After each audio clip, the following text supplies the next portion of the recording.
Te Mātāwai.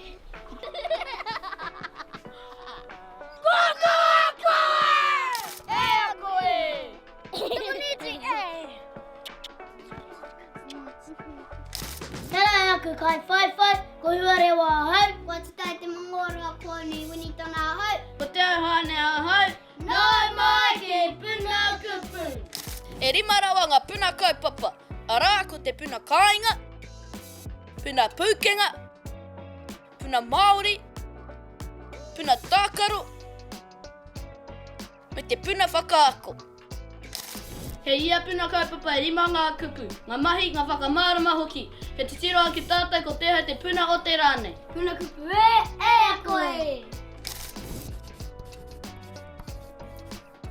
Puna kāinga. Ko te puna tēnei hāngai ana ki ngā mahi o te kāinga. Ko te horopuehu te mahi i te rānei. Anei a tātou kupu. Puna Kupu e a koe. Pangahiko. Aho hiko. Pātene whakakā. Pungote. Hopupuehu. Whakahonoa te hopupuehu ki konei. Nā puri tēnei ki ringa.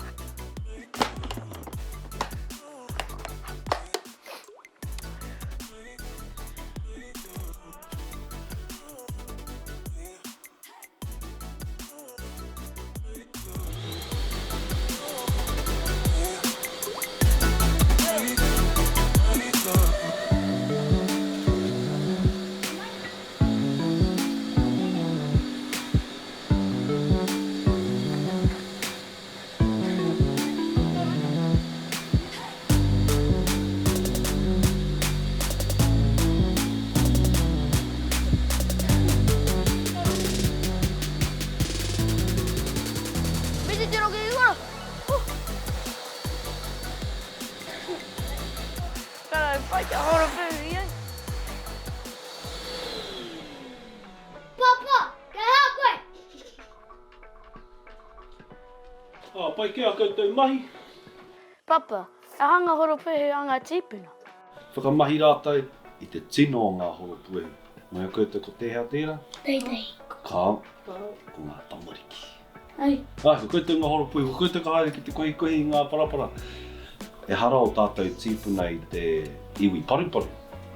Reira kaore ngā takiwai tino kaha paruparu. Koe rata take kaha arohaina ana, papatu wānuku, ngahere, moana. Nene mea katoa. I te kaha hiahia i roto i a rātou ki te tiaki. I ngā mea katoa ke kore ai, e paruparu.